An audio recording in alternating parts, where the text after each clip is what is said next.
a weekly Savvy session. I am here with fellow Savvy STR agent, part of the Emerald Coast team, Phillip Munoz, and we're going to talk about how to provide and what we do to provide great guest experiences in the short-term rentals that we own and manage. So to get started, welcome, Phillip. Tell us a little bit about how many properties you own and manage in the Forgotten Coast and in the other areas that you're at. Hey, Joe, thanks. Excited to be here and joining you with this. So yeah, in the Emerald Coast, I've got one in Destin, and in the Forgotten Coast, we own 3 more there. We co-host another, I think we're up to about 6 or 7 in the Forgotten Coast. And then we also have a property in the Smokies as well. So we got the experience from a couple different markets, but our main focus is that Forgotten Coast area, Port St. Joe, Mexico Beach, Cape San Blas, Indian Pass area. Awesome. So, obviously, multiple years of doing this.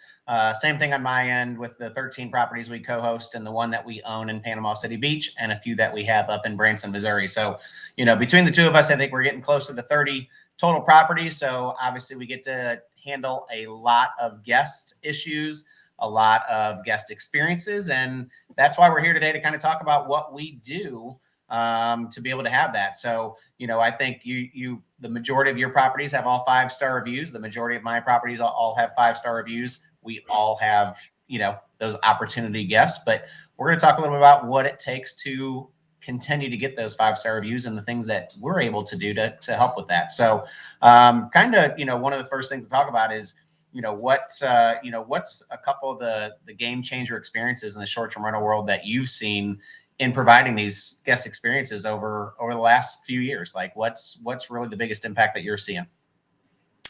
I think it's really about, promise a lot, but deliver even more. Like it's all about wowing these guests and giving them a great experience, because even now, I mean, it's more important than ever. People are spending their hard-earned money to come and, vacation with you at your property or your co-host property. And, if you can wow them and give them a great experience and, give them a stay that they've never had before, from it obviously being clean and delivering great amenities and, having some of the little extras that they just don't expect. Like those are things that are going to stop and make them say, wow, like this has been the best vacation ever. You've thought about, different things that, we've never had before, whether it be beach towels or beach chairs or whatever the case may be. But it's promise a lot to get them there, but deliver even more once they do get there. I agree. And I think one of the things that we, those of us who are in this space, we eat, sleep, and breathe short-term rentals every day, day in and day out. And we forget about that person that's coming to your house that day. Maybe this is their only vacation of the year, right? They just spent all of their hard-earned money that they, scraped as much as they possibly could to be able to come down to your vacation rental, no matter where it is in the world. And whether they spent $1,000 or $5,000 or $50,000, it doesn't matter, because this is their vacation. And it's really, really important that no matter who you are as a host, you're doing everything that you can to make that experience great. I was just on an airplane on the way to PCB a few weeks ago, and the couple next to me, it was his first ever flight, and he had never seen, the Gulf Coast. He'd never been to a beach before, right? And these are the people that are coming to our vacation rentals, and it's easy to not think about that when you're in this space every day. But we truly are creating these memorable experiences for these guests. That's way more than a hotel, right? Way more than what they're normally getting on their local hotel. Absolutely. Absolutely. And I think part of the other key thing is to your point, is taking into account also that it may be the first time that this guest has ever used Airbnb, that they've always just stayed at hotels, and maybe they're a little bit older. They've never stayed in an Airbnb or a VRBO before. So trying to think of things that can just make it as seamless and as easy as possible, I think is huge. So part of that goes with communication, right? I mean, once they book, they get a message that kind of outlines all of the, communication that they should expect to receive and when it's going to come. So that way there's no questions about, when am I going to get my door code, When do I get the internet information? When do I get the address? Like we try to be proactive, lay out all that information right from the beginning, thanking them for booking with us to laying out when all that communication is going to come. And then, like I said, it's mapping out that communication to, they get door code and address 3 days before, and then it's checking in with them to make sure that they got there okay and everything is perfect for them after they've been there for the first night. So just being proactive with that communication, giving them all the information that they need, is huge for a lot of people, especially people that have not traveled and spent time in Airbnbs or VRBOs before. Yeah, I agree. I mean, and that's, step number one is great communication. Phillip just said it best. Like, from the moment they book to the week before, we send out the digital guidebook, to, like Phillip said, getting out that guest, check-in information, not hours before they check in. There's a lot of hosts out there. They're so skittish. They're like, I don't want to give a guest my address, or I don't want to, give them, they're going to come stalk me if I do that. Like, no, they need to know where they're going, and they need to understand, they're GPSing it if they're driving, and we're in a very drivable market. They need that information ahead of time, and the faster you can get that communication to them. And then the one that you just said, the day after, the morning after message, I really think is probably the most important message out of every message that we send. And it's how did that first night go? Is there anything that we can do to make your stay more enjoyable? Is there anything we're missing? Please let me know right away, if something's broken, whatever it may be, right? Because things happen, and our handymen and our cleaners are great, but that doesn't mean they hit every single thing every single time. They make mistakes. We're all human. So that morning after message is what's going to prevent that 4, 3, or 2-star review at the end of the week, if there was something. Because if you don't check into them that morning and the shower was dirty, or the pool wasn't cleaned, or there was the coffee maker's broken, then they're initiating that conversation to you first instead of you initiating it to them. And if you're initiating it to them, it's going a long way to say, you know what, we want to make sure it's right if there's something wrong. Yeah, and it just shows them that you care about their stay and that you are there to make sure that they have a great stay. And I think that initial interaction, I think it really sets the tone for their experience and lets them know that you are not just a property manager, that you booked them and they gave you the code and good luck on the rest of your stay. We hope it's great. Like you truly care about it. You want to give them a great experience. You want them to have a phenomenal vacation. You want them to have, great experiences and make awesome memories, with your property and your co-host business or whatever the case may be, and keep that in the back of their mind as they're having that great time with their family and making memories. Yep. So, beyond the communication, obviously there's a lot more than just having great communication. You can be the best communicator, but if you don't have a great property, that doesn't matter, right? I mean, if they're coming into a property that wasn't cleaned right, or wasn't maintained correctly, or didn't have those right amenities, and that's what we're going to kind of dive into a little bit. Next, I'm going to talk a little about kind of what we do to make sure a property is cleaned, and everybody has different systems in place that they do. The most important thing that you're going to do as a host is make sure that you trust your cleaners, right? If I had a cleaner early on that every time she cleaned a property, I was thinking, oh my God, I hope she didn't miss anything, right? And that was the wrong mindset at the time. I was an early on host, but today's world, I have a couple of different cleaning teams that I trust wholeheartedly, but I still have somebody go back after them occasionally and do check-ins. I still have them send and upload photos to our app to make sure that, the beds were made the right way, and the pool towels and beach towels are left, and there's enough soap left in laundry detergent left, and things like that. So, those little things, there's a lot of people when it comes to laundry, people do a lot of laundry. We don't leave 2 or 3 pods. We leave a jar full of pods. So if somebody had to do 10 loads of laundry, they can do 10 loads of laundry. I know there's a lot of hosts out there that'll say, well, someone might steal that or someone might take it. But your guest is doing laundry every day, and they shouldn't have to go get. What are your opinion on the, starter set of vacation rental, supplies that you get, and what you really should leave at the same time?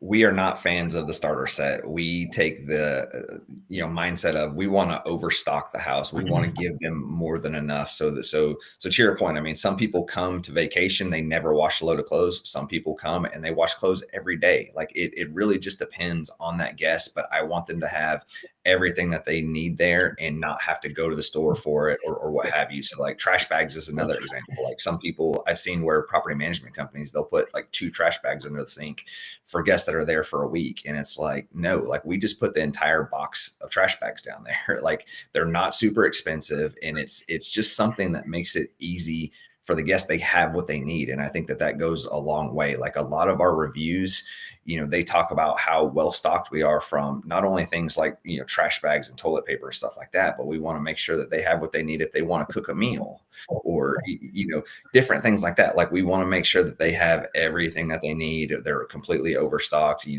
plenty of stuff. And I think it really goes a long way to making them have that great experience and knowing that they're not just showing up to 1 roll of toilet paper. And then as soon as they get there, they're excited to be there. But the very next thing that they have to do is go to the store and go buy all the supplies that they're going to need for the week. Like nobody wants to start a vacation like that. No. And they don't want to pack all that. They're already packing a full car full of stuff.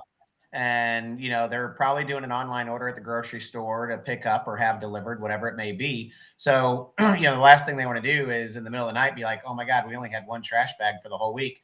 If you're not leaving the whole box, which we do the same, leave 1 for every day. Like, leave 7 for a 7-night stay minimum, I would say is the bare minimum. But many people, they're going through more than 1 trash bag a day. If you have, a large home, and a lot of our homes are luxury 4 and 5 bedroom homes, that's 2 or 3 families sharing that house for the entire week.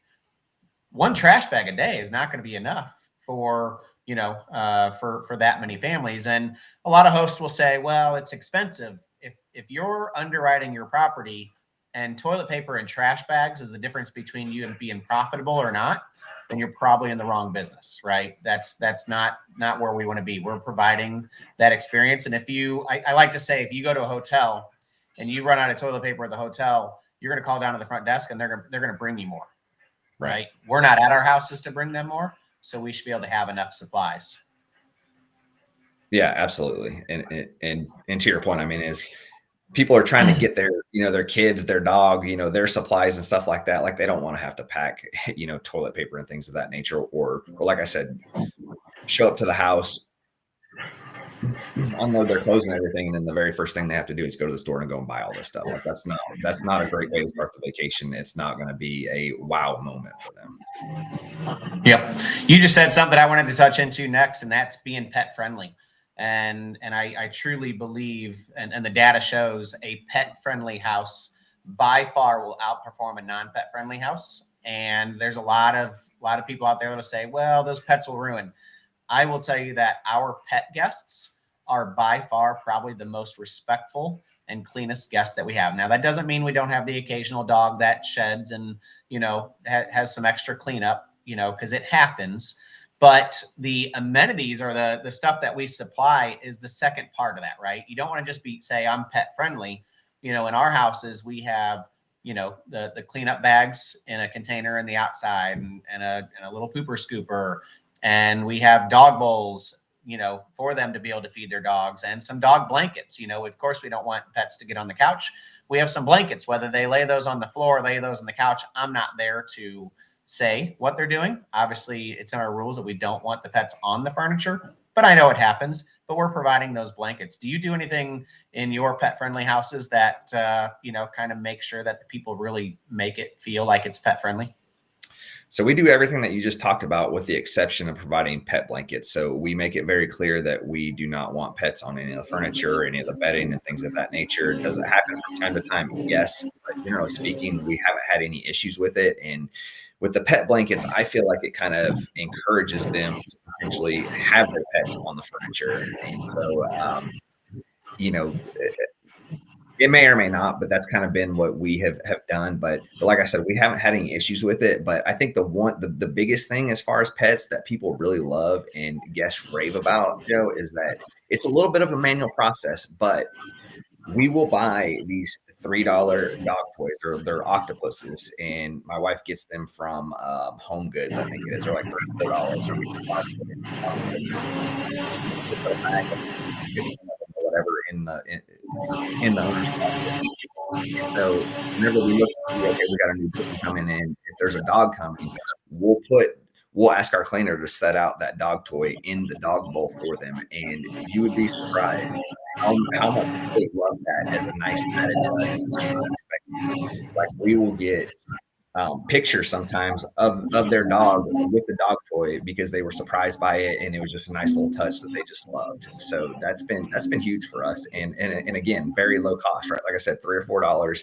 It is a bit of a manual process to ask our cleaners to set it out, for that particular stay, but it goes a long way in ensuring a great experience and really wowing the guest.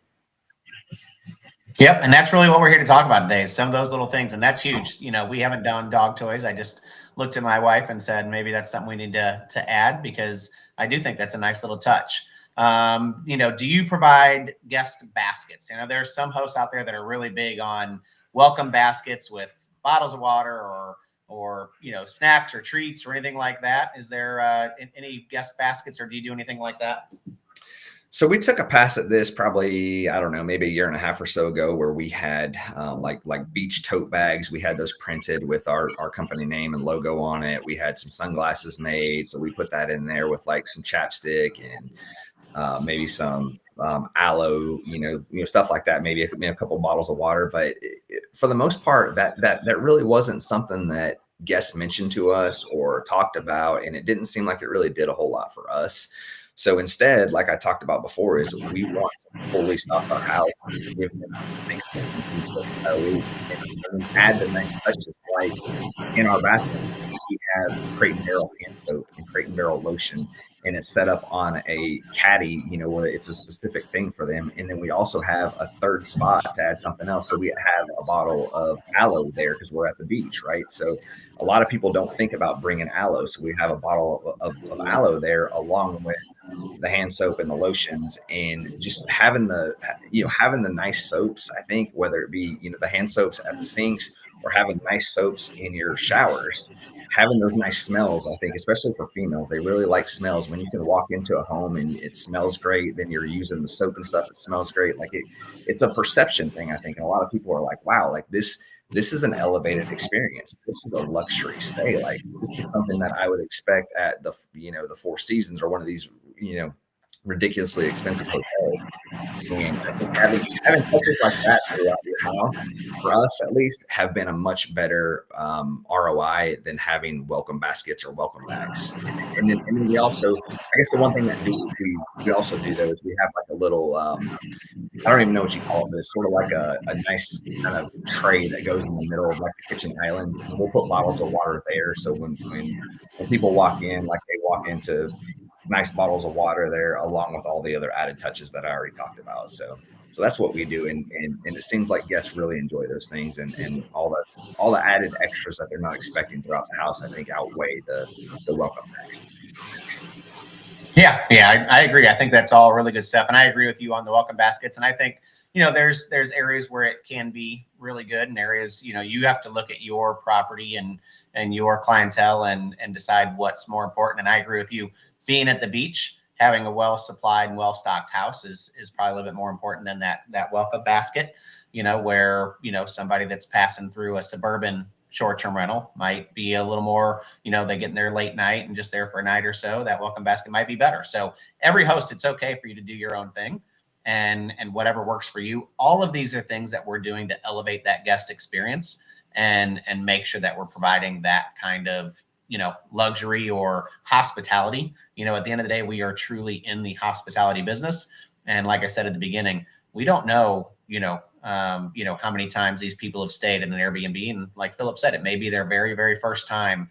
And your stay, that particular stay, could be the decision if they're going to continue to use Airbnb or VRBO for years to come, or if it's a negative experience, it could go the opposite way. So let's kind of shift gears into, some top amenities, that you have in your house, above and beyond just the basic supplies. I want to talk about beds. So one of my biggest frustrations when I see Airbnbs is, you know, or people have short-term rentals, they have this beautiful bed and 2 pillows. Now, I don't know about you. I've never slept with only 1 pillow, right? And if there's only 1 usable pillow on a queen bed, or, you know, 1 on each side, and it's a flat queen pillow, like, to me, that's a huge turnoff. You know, we want to make sure. So some of the things we do in all of our properties is every single full queen or king bed has 4 usable pillows. So, you know, that way the person that needs to sit up or have you know, likes to have 2 pillows, they have that usable pillow. And we replace those as they get flat, you know, because pillows do break down and wear down. I've seen your properties, and I believe you do kind of the same thing when it comes to pillows. Yeah, we do. And it's funny that you said about you like you never slept with 1 pillow. Like, I am definitely that person that I just want a nice firm 1 pillow and I am good. But to your point, yeah, at our properties, we have the 4 different pillows. You know, we have a soft and a firm. Like, we want to make sure that whoever's coming to stay there, they have what they like, you know, whether it be soft or firm. We also have the decorative pillows. So I think on each queen bed, I think there's a total of like 8 or 9 different pillows or something. I mean, that's I hate to handle, but like there's plenty of pillows, you know, to choose from. But you also have that you know, the soft one, the firm one, because there's nothing worse to me than going to a hotel or going to an Airbnb, having that 1 pillow and it just be a flat pillow that doesn't even, you know, support my head. Like, I'm hoping to get a good night of rest, and there's no way I'm going to get a good night of rest with that flat pillow that's there. Yep, I've been to a few that have like really hard pillows, and I woke up the next day with my neck kinked. I mean, there's nothing more that's going to get you a bad review than if somebody wakes up the next morning and didn't have a good night's rest, right? I mean, at the end of the day, that is the most important part of being at a, you know, a house that you're sleeping at, is being able to get a good night's rest. And that goes right into selecting the right types of mattresses too. You know, and the old, you know, spring mattresses are not very important. There's a lot of different ones, and we can go on a whole debate on which mattress to use and which company you get them from. But the most important thing is that you buy something that's good and quality and is not broken down. So when people are sleeping, they're not sleeping on a spring in their back. You know, and sleeper sofas are a big thing where, you know, even if it's the kids sleeping on a sleeper sofa, those sleeper sofa mattresses need to be replaced periodically and make sure that they're actually comfortable. Yeah, exactly. And going a step further is also the sheets to us. Like, it took us a long time, you know, trying out different sheets to figure out like what worked the best, what held up the best, but what also gave guests that luxury feel. And we use the California design sheets, and we've been using those for probably the last 1.5 to 2 years now, if not longer. And there's nothing else that we would recommend or use. Guests absolutely love them, and they're just super comfortable, super nice. So you have that luxury feel along with all the pillows, the nice mattress. You've got to have nice sheets to go with it. Yeah, Phillip said one thing that I want to touch on about having 8 or 9 pillows per bed, and there's somebody out there saying, "What do you mean there's 8 or 9 pillows on a bed?" And what we mean by that is, initially. you know, but at the end of the day, you know, you got 4 usable pillows, and the rest of them are just getting set on the ground or on the chair or whatever it may be. But when, you know, the person that is booking and the booker on a short-term rental, over 70% of the time is usually the mom or the wife, or in the family that's actually selecting which Airbnb or VRBO or whatever short-term rental they're on. And they're looking at those beds. And if that bed looks really inviting, and we're talking, like Phillip said, a nice throw blanket at the bottom, you know, 4 to 6 decorative pillows that just make it look like I want to sleep in that bed. And, you know, I like to talk about scroll stopping photos, right? When people are scrolling, we're in a world of scrolling. You know, when somebody's scrolling through, and if they see your bed with 2 pillows on it, with just a white blanket or a brown blanket, doesn't matter, or they see the next property and they have this beautiful bed that has these decorative pillows and a throw blanket, and it's this wallpaper mural or whatever it is that you have, what are they going to book? They're going to book the one that looks really inviting and looks like luxury, because people don't want to stay in a house anymore. They want to stay at an experience. And they may not have 9 pillows on their bed at home, but man, that bed with 9 pillows looks really great. Absolutely. I mean, I can't stress that enough. I mean, it's all about the experience nowadays. Like people, if people are going to spend their hard-earned money, they're looking for something that is nicer than what they have at home. They want a different experience than what they're going to get at home. So if you know, make them, show them through the pictures, right, that they're going to get that great experience. And then, like I said, when they get there, you over deliver. Like, you're going to keep them coming back. You're going to have them raving about your property. You're going to get those glowing reviews. And that's exactly what you need to be successful in today's times. Yep. So going to kind of shift into some, more amenity upgrades, things that you can do to your property during this off season that can not only provide a greater guest experience, but but also get you more bookings and more revenue coming in as a host. So the first thing I'll kind of talk about is game rooms, right? And it used to be you could call a game room by throwing in a foosball table and calling it good. But if anybody's out there looking at what today's game rooms are like, you're talking 2 or 3 arcade games, foosball tables, air hockey tables, basketball hoops, whatever it may be. Now, that doesn't mean you have to go all out on every single thing when it comes to a game room, but every little bit helps. And I like to talk about the mom and dad that's downstairs trying to also have a relaxing vacation. What are their kids doing? And if there's something for their kids to be doing, they're going to be out of mom and dad's hair. And that is going to make mom and dad's experience better, which is going to give you more reviews. What are your thoughts on game rooms?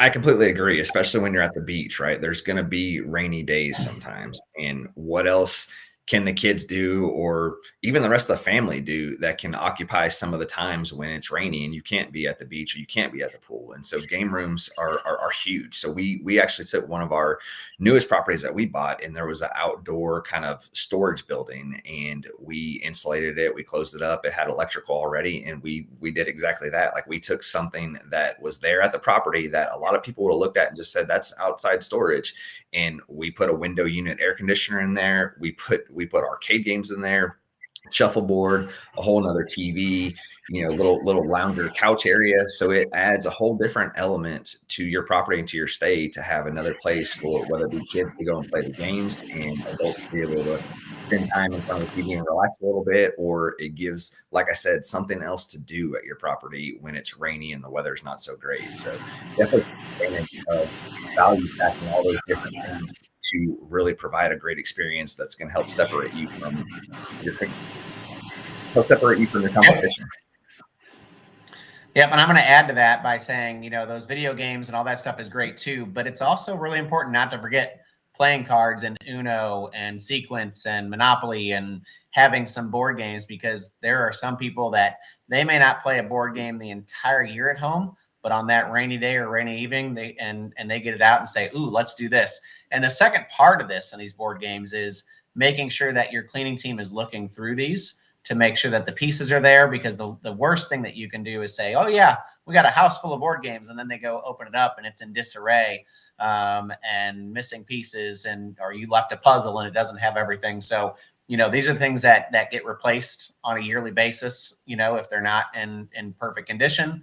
And it's one of those things that can really make that guest experience even better by giving them that something to do. And, the second part of that is, like Phillip was saying, having that secondary living space. And that's something as a short-term rental realtor, I'm looking for clients all the time, is where's that second living space? Because if you only have one living space, and this is why a 3-bedroom, 2-bath typically is not always the best. I'm not saying it's not a bad investment, because it can be great, but if the only area you have to go in is the one living area and everybody has to be in that area all the time, it doesn't give anybody a break. And if you can find that property that has that little bit of bonus room, or maybe the 4th or 3rd bedroom is oversized, that you can put a little lounging area for the kids to hang out, whatever it may be, having that extra little bit so the parents get that alone time, or time with just adults, can go a really long way.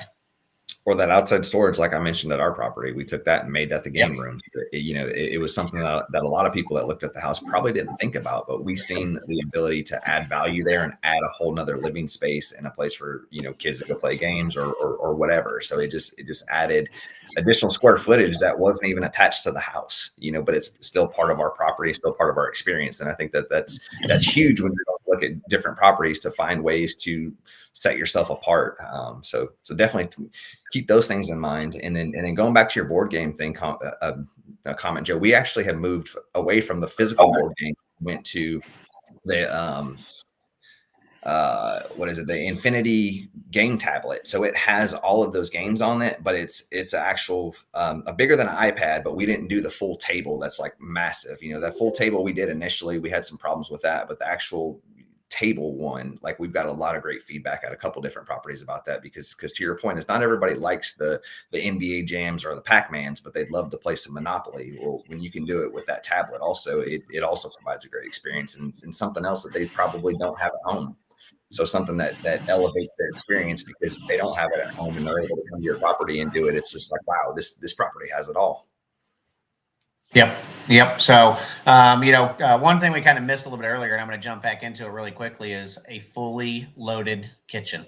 And a lot of people go on vacation and you may think, oh, they're going to eat out most of the time. They're not going to really cook here. We have vacationed with friends. We vacationed with other people, and we vacation ourselves and we've actually stayed at an Airbnb and cooked an entire Thanksgiving meal before, right? So when we're stocking kitchens, we're thinking about that, right? And of course, Airbnb has a list. This is all the things you should have in your short-term rental, but you have to think above and beyond that, right? What if somebody wants to bake that birthday cake? What if somebody wants to come in and barbecue for the whole family? And then, the coffee bar obviously is a major thing. We put a coffee bar in every one of our properties and provide the K-cups for it, right? We don't necessarily provide, and we have stuff for ground coffee. We don't necessarily provide ground coffee, but it's there for them to bring if they want to bring that. We provide K-cups. We provide, all those different things. But, if you're missing things in your kitchen and somebody goes to cook and the pots and pans are worn or old or look really rusty, that's not going to be the greatest experience. And I know you guys have fully stocked kitchens as well. Yeah, we do. I mean, we're huge on that. And so anytime we go to our properties, we're constantly looking at the condition of those pots and pans and plates and silverwares, and a few, tips, I guess, that of added bonuses that a lot of people don't expect in your kitchen is we actually stock our kitchens also with spices, Ziploc bags, foil, like things like that typically don't come in properties. But whenever you have guests come in and those things are there for them, they absolutely love that stuff. And then the other thing, I had one other thing and I just lost it right now. But like I said, I mean, it's thinking of the little things that are not very expensive that you can provide that are really going to set yourself apart from everyone else or other stays that guests have had, because typically they don't find that stuff in other Airbnbs that they've stayed at. Yep. I mean, one of my biggest pet peeves is you go to an Airbnb that sleeps 15 and they got 10 plates, right? How is anyone going to have a meal with 10 plates? You have to have a minimum of 15, and really you need to have more than that because there's going to be a couple broken plates or broken glasses that happen throughout the year. So you definitely always want to have a little extra. And then when it comes to little stuff like pizza cutters and wine bottle openers, 2 is 1, 1 is none, is my saying, right? If you only have one and someone accidentally takes it, or it gets broken or gets thrown away or whatever it may be, now you have 0, and now you're not providing that experience. So going into the season, when we're taking inventory, we're thinking about that stuff. And that's my motto. I want to have 2 of those most commonly used things that potentially could break. Right. Pizza cutter is a prime example. When we initially started our Airbnb short-term rental experience in 2021, that was probably within the first probably 2 or 3 months. Pizza cutter was a thing that we missed on adding to our house, and we got that request so many times. So to your point, we put about 3 of them in every kitchen. So if one walks off, gets broken, whatever, there's always plenty of them. And then the other thing that I wanted to quickly touch on around this is knowing your guest avatar and providing the things that they expect. So if your guest avatar is families, and a lot of times families with little kids, go the extra step to provide like kid cups, or kid friendly silverware, because kids are going to be there eating. Like it makes the experience for parents so much better. And the parents are obviously the ones that are booking, they're the ones paying for it. But if you can add those little touches that they don't expect and that wow them, you increase your chances of that 5-star review exponentially.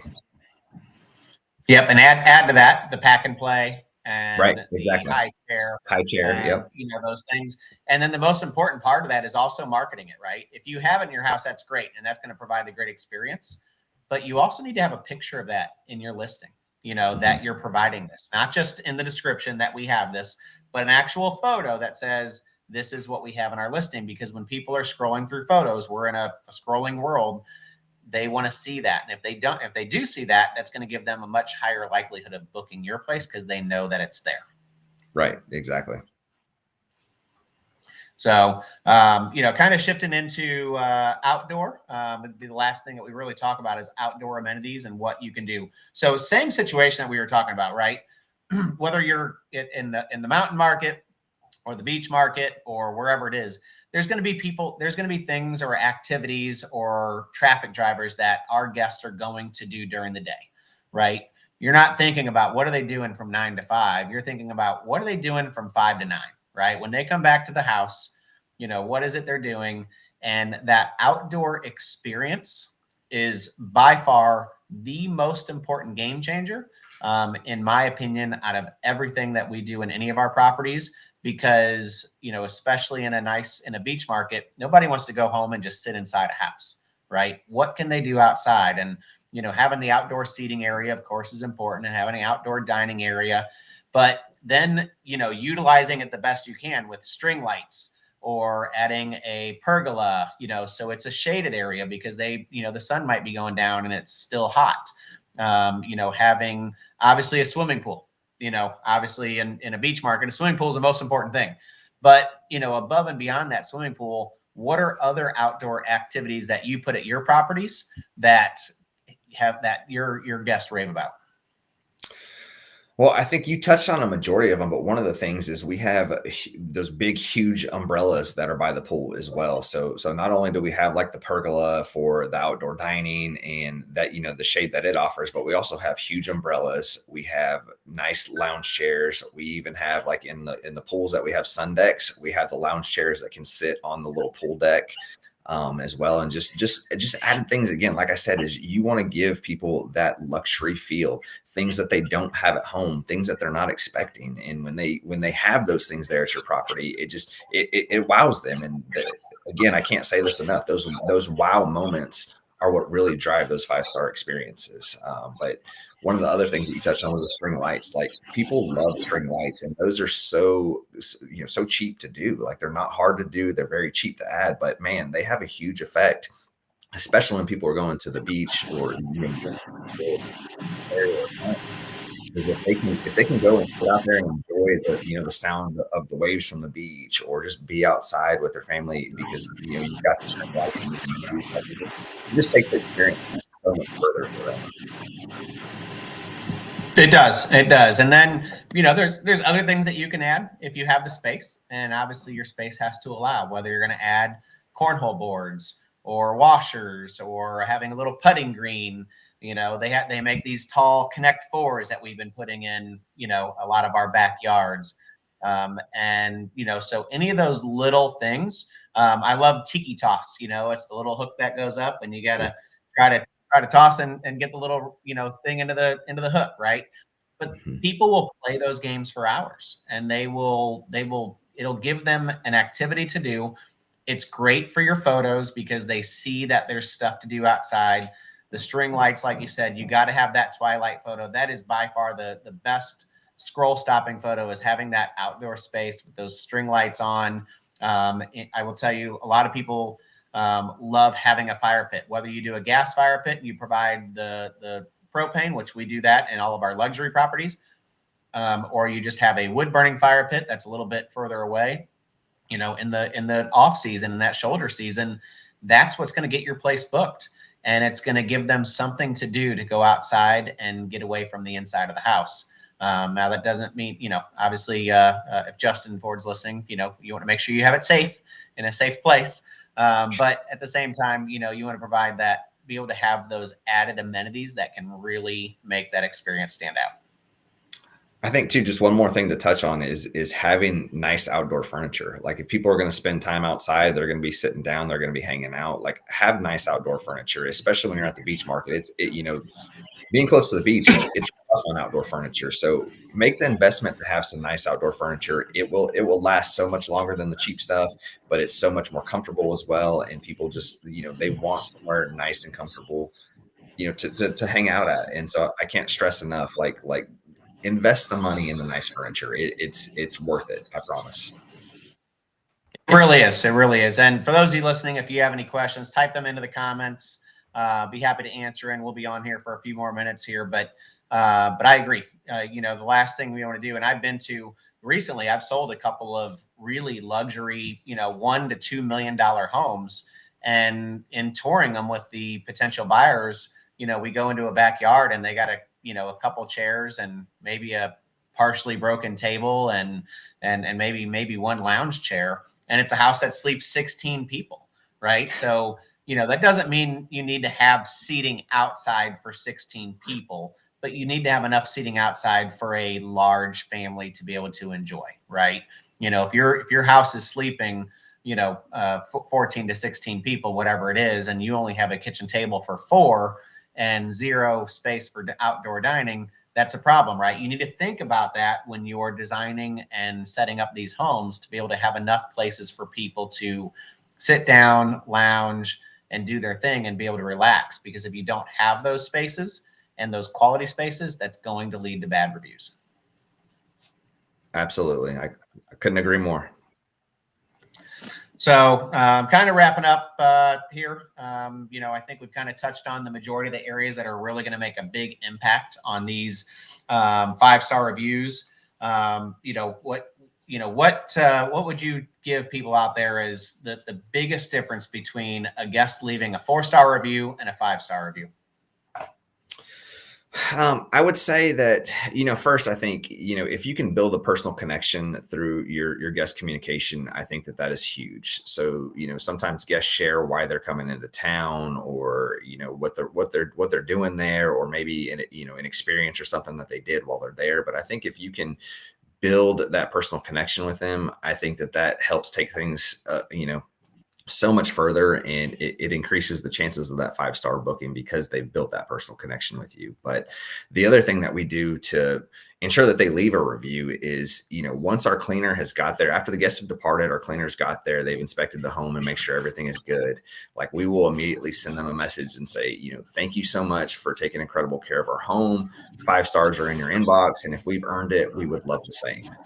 And I think starting off that last message with a compliment to them, saying thank you, for taking care of your home, I think goes a long way. But then asking for that 5-star review is how you typically get it. There's so many hosts out there that are nervous to ask about it, and I think if you're really not experienced, you shouldn't be scared to ask for that 5-star review. So definitely do that. I think it goes a long way. Like I said, you build that personal connection. You ask for that 5-star review. You over deliver while they're there, and I think those are all making sure that you get those 5-star reviews time and time again. Yeah, I agree. I think really important to be able to ask for that. And if you did all these things, right, all the stuff that we talked about today, and you're providing a great experience, 99% of the time you're going to get a 5-star review. Are you going to get that one person that leaves the 4-star, or the one person that might even leave a 3 or a 2 or whatever it may be? It's going to happen. And every single host out there at some point is going to have someone leave them something other than a 5-star review. And that's okay. It's not the end of the world. Obviously, if you're doing everything right, you're going to have the majority of the 5-star reviews, and you're going to have the reviews that show what type of host you are. I'd say my biggest comment that I get on, if you took all of the reviews over the past 3+ years, I'd probably say the number one comment is how accessible and my communication, right? So anytime they messaged, I responded immediately and right away, right? They didn't have to wait 20 minutes or 30 minutes or an hour or a half a day to get a response. they usually get a message within minutes of asking.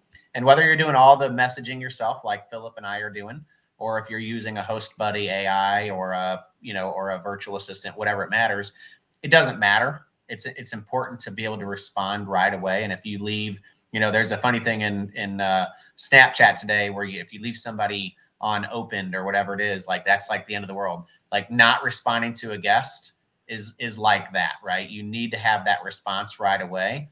Even if they're saying thank you, you always want to be the host that has the last message, and you say thank you back.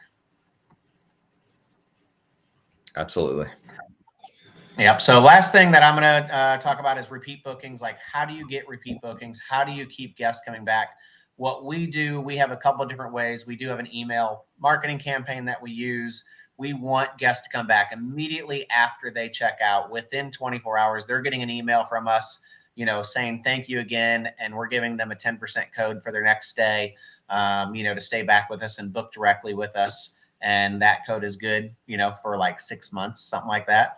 And then periodically, from there on out, we're continuously, sending emails just like any property manager would do about, hey, here's some things that are going on in the area. Hey, did you know that this week is bike week in PCB, or, we got a new Dolly Parton dinner theater, or whatever it may be, right? It's not always about selling, right? And it's what I think hosts get hung up too much, that every time they send an email or a text message to market to try to get guests to repeat is a selling one. You don't want to sell in every single email. It's all about building that community and making sure that they know that you are the expert in the market. You're going to let them know about new big things and new events and stuff to do, and sharing your favorite restaurants and whatever it may be.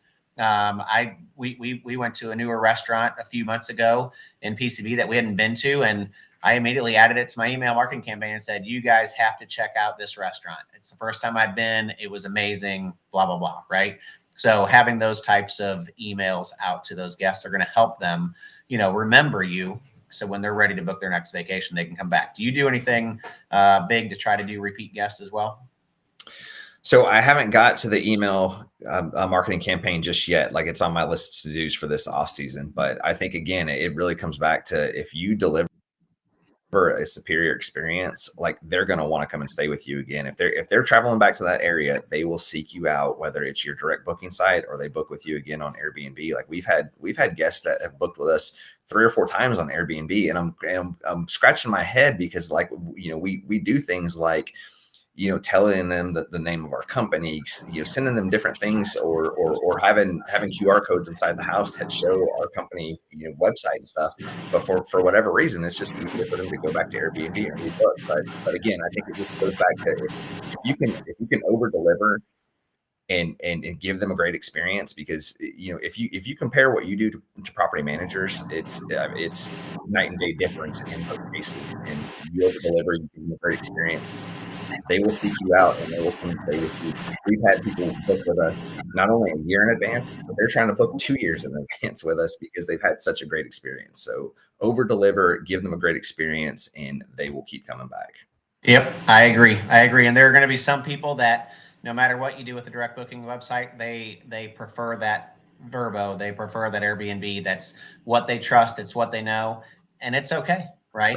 It's the reason why nobody out there is at 100% direct bookings. There's going to be an OTA for everyone at some point, and you want to be the best that you can be. So if nobody has any questions coming in, that's the main thing that I wanted to kind of go over today. You have any parting words for today, Phillip? No, I think that's it. I think we covered everything. Yep. So seriously, if you guys are looking to get into the short-term rental space, the game has changed, right? You can no longer just be average. You can no longer be an average host. You can no longer have an average property. There's the old adage of the 80-20 rule, that 20% of the 20% of the business is done by, or 80% of the business is done by 20% of the companies. Same thing in the Airbnb world, in the short-term rental space. 20% of the hosts are getting 80% of the business, and they're getting that business because they're providing experiences like this. They're having memorable experiences, and they're having really awesome properties. So the game has changed. You can't just be average. Hope this helped somebody out today. on, whether you're getting ready to buy your first short-term rental, whether you're upgrading your property during this off season, or if you're buying your 10th short-term rental. Hopefully this little tidbit gives you a little bit of help and assistance and getting your next property to be more successful. Until next time, I think we have some savvy sessions coming up, some great lives. So stay tuned for those. And thank you guys for joining us today.